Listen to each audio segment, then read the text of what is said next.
This may be a prison, but it's far from ordinary. In fact, it's the most luxurious prison the world has ever seen. From a glamorous nightclub where Pablo Escobar danced with Colombia's most beautiful women, to a horrifying torture chamber where his enemies would vanish into darkness. But why did Colombia go to such lengths to keep the inside a secret? What is hiding inside La Catedral?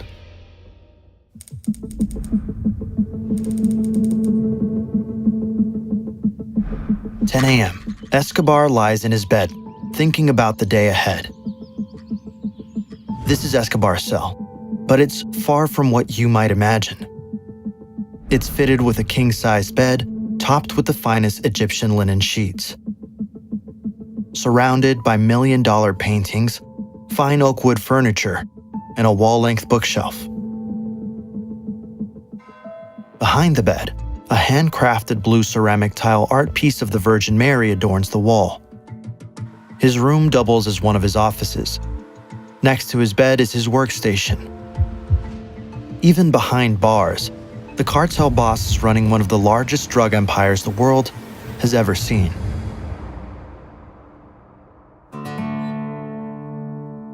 To a man like Escobar, image is everything. Even in the prison, Escobar constantly fusses over his appearance and hygiene. He grooms himself extensively, brushes his teeth for 45 minutes. And because of his large belly, he measures his weight every morning. Each day of Pablo Escobar's life is a roller coaster, and today is no different. 11 a.m. As he makes his way to breakfast, Escobar passes a wanted poster of himself and high-rank cartel members pinned to the wall. It hangs there like a trophy, in a brown wooden frame. He's fully embraced his role as a villain, with a collection of every wanted poster ever issued against him shown off with pride. His kitchen and living room are brand new, fitted with pristine marble, shiny appliances, and elegant ornaments. But he won't be eating here. Escobar rarely eats alone. At La Catedral, he's always surrounded by his closest allies. Escobar is on his way to another part of the prison. As he walks, he passes the rooms of his top lieutenants and sicarios. Like his bosses, their rooms are lavishly furnished. At the center of one of the rooms stands a big circular bed. Where most rooms would have a crucifix, a massive black and white portrait of Escobar hangs, just to remind his goons that he's always watching. It's not hard to see why the Colombian government was so eager to keep the prison and its details hidden from the public. Back inside, the boss starts his day. Today, Escobar will be eating with his lieutenants inside of his giant casino. This room, nearly 500 square meters, is where the narco spends most of his time. As he sits down, Escobar has brought his usual breakfast. His private chef cooks a traditional Colombian plate of rice, eggs, roast beef, fried plantain, arepa, beet salad, and couples it with a glass of milk. It might be hard to imagine, but we're miles away from civilization, up a rugged jungle mountainside. And yet, here, Escobar has commissioned an industrial-grade setup, fit for even the finest restaurant. It's fully stocked with multiple fridges and cooking areas. Just a single one of these fridges could cost upwards of $5,000. The entire kitchen alone set the boss back nearly $75,000. Right now, the chefs and staff are prepared for a typical occurrence in the million-dollar prison. But tonight, something's different. Two guests are set to arrive at 5 p.m., whose presence will make international news. 1 p.m. Escobar finishes his meal. Even though he's behind bars for countless crimes, his transnational drug empire still runs like clockwork. Escobar stands up and heads to the office. It's probably a good moment to mention just how Pablo Escobar ended up behind bars. By the 1970s and 1980s, Medellin, Colombia, had become the epicenter of the worldwide cocaine trade. Drugs were flowing out and an unimaginable amount of money was flowing in. But gangs, organizations, and drug lords were split. Escobar, being the sharp drug lord that he was, saw this as an opportunity. He used his charm and power to unite all of these different groups under his banner. With internal divisions settled, the Medellin cartel was able to rake in billions of dollars a year. But all of this came at a cost, a deadly cost. Back in his gilded cage, Escobar takes a pause before heading into the office. He has a telescope mounted right outside, pointed at his family's home down the mountain. Escobar bought this house near the prison to keep a close watch on his family and make visits more convenient. His wife, Maria, whom he married when he was 26 and she was 15, lived there with their 2 children, Sebastian and Manuela. The decision to place the prison was strategic, offering more than just an incredible view. He had spent endless hours as a child roaming these hills, meaning he knows the area like the back of his hand. The elevation adds an extra layer of security, allowing him to monitor anyone approaching the prison in case he needs to make a quick getaway. As Escobar takes a look through the telescope, his henchman hands him a telephone. His daughter is on the line. She's staring back up at him through her own binoculars, talking to her dad. "When can I go to the dollhouse?" she asks. A life-size dollhouse sits a few feet away from her dad's room. Just one of the little details that makes this prison so strange. A little girl's dollhouse, though far from ordinary, in the same prison where, just beyond its walls, Escobar is about to issue some very dark orders. Escobar walks into his office and sits down. In front of him, a white Italian marble desk. Behind him, a matching bookshelf. His whole office, including black leather couches and beautifully adorned drapes, looks like it belongs in a 5-star hotel. But today, Escobar has little time to appreciate his surroundings. On his mind is only one thing: betrayal. As we mentioned earlier, the rise of Escobar's cartel came at a steep cost. Escobar had ordered the assassinations of countless people, including very popular political and business leaders. He was also responsible for terrorist attacks, including the downing of a commercial aircraft, killing hundreds. His huge criminal empire made him a target for both governments and criminals. This made him paranoid beyond belief. Escobar saw enemies in every corner, even where none existed. At his desk, Escobar picks up the phone and calls Fernando Galeano. He's furious. He had ordered all of the capos of the cartel to begin sending him $500,000 per week. Disobeying a direct order from Pablo Escobar is not something many people get away with, at least not in one piece. Escobar and Galeano argue, and they both say a lot of things Galeano is going to regret. Finally, Escobar orders that he and his associates immediately come to the prison. He slams the phone down. 5 p.m. Outside the prison walls, a few cars make their way up the prison's entrance. Inside one of them are 2 of the world's most famous soccer players, René Higuita, the goalkeeper of the Colombian national team. Next to him, the legendary Diego Maradona, the pride of Argentina and soccer itself. They aren't just here for a friendly chat with Escobar. They're about to play a private match on one of the 2 state-of-the-art soccer pitches that sat behind the prison. The main soccer field, measuring almost the size of the prison itself, is allegedly one of the nicest in the city. The floodlights surrounding it are so bright that people in Medellin, dozens of miles away, could tell when Escobar was playing a match. Diego Maradona would later say, "We faced off playing as forwards for the respective teams, and the drug lord managed to score several goals."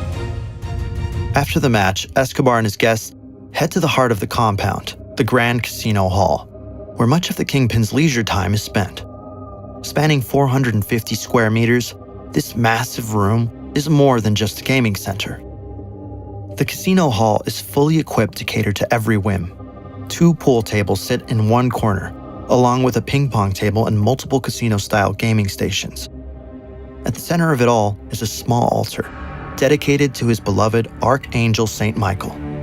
It's said that Escobar prays to the saint for protection, believing the divine helps shield him from the law, despite the growing international efforts to tear his empire apart. But the room isn't all fun and games. It has an important practical side too. At the back, there's storage for his and his lieutenants' prized motorbikes. Ironically, one half of the hall is enclosed by prison bars. But in La Catedral, these bars aren't meant to lock anyone in. They're literally a mockery of Colombian and world authorities. "You got me," Escobar says. The bars serve as a reminder that even as a prisoner, nobody takes away his freedom. He moves in and out of his compound, living a life of opulence and pleasure, even under the guise of captivity. 7 p.m. The hall echoes with the sound of laughter, clinking glasses, and roaring conversations. The tables are pushed aside to turn the spacious hall into a lively dance floor. Music booms from the speakers, and the guests, a mix of sicarios, capos, soccer players, and Escobar's inner circle, mingle with the women as the festivities ramp up. The party is now in full swing. Escobar, famous for his love of a good time, indulges without restraint. Drinks flow freely: whiskey, rum, and champagne, and thick cigar smoke clouds the air. The narco kingpin moves through the crowd, at times taking center stage on the dance floor, at others sitting back and observing with his glass raised, a contented smile playing on his lips.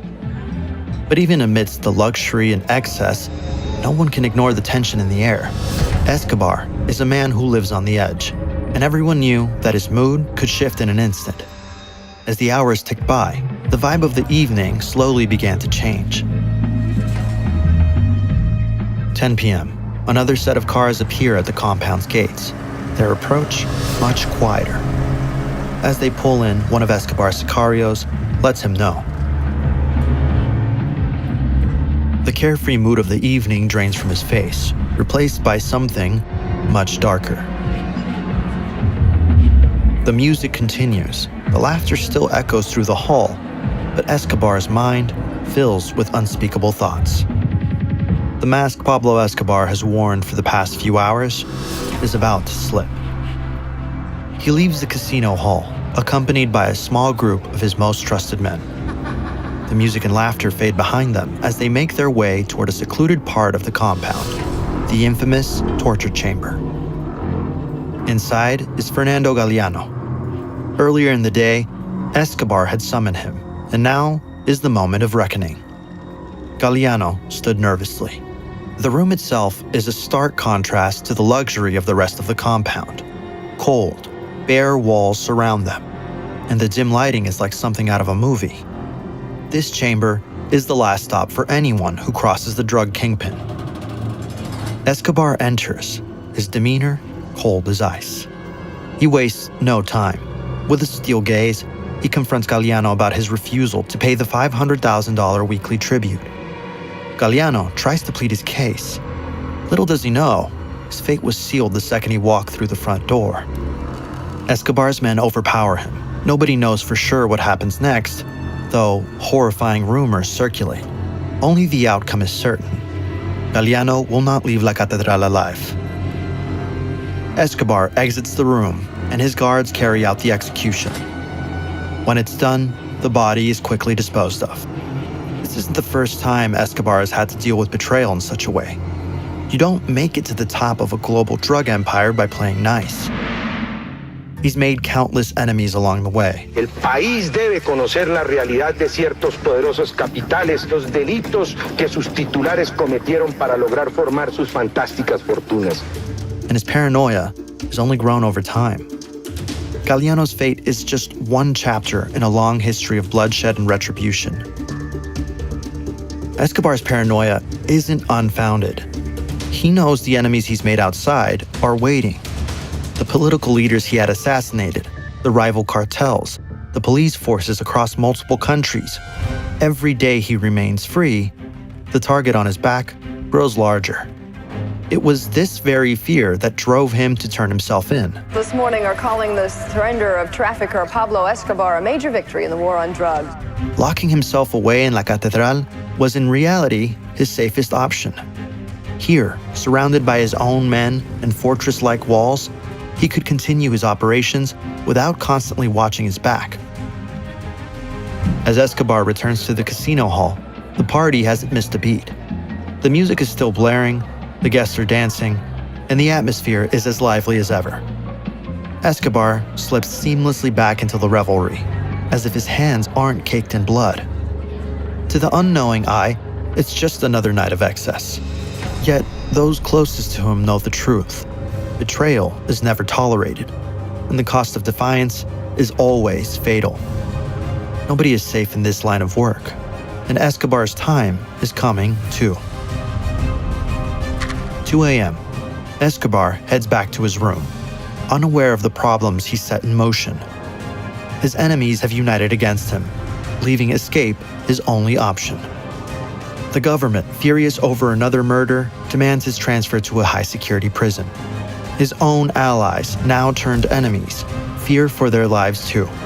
Escobar, a ruthless killer, escaped from his own luxury prison when authorities tried to transfer him to another jail. On July 22, 1992, La Catedral would once again work as intended. As the army approaches, Escobar sneaks through the poorly constructed fence and wall, slipping away into the night. He serves just 13 months of his 5-year sentence. A year and a half later, a special police unit tracks him down to a safe house. After a rooftop chase, a gunfight ensues. A bullet passes through his head, killing him on the spot. Pablo Escobar, perhaps the most dangerous man on the planet, dies. He's only 44 years old. The prison, on the other hand, lasts a few more years, but even it starts falling apart. Tales of hidden treasure cause some to venture up the mountainside, sneak in, and begin looting the compound, dismantling it piece by piece. By the late 90s, the entire structure had been torn away. It's as if the palace had never existed at all. Colombia portrayed Pablo Escobar's imprisonment as a sign of strict control, framing his arrest as a major victory in the country's war on drugs.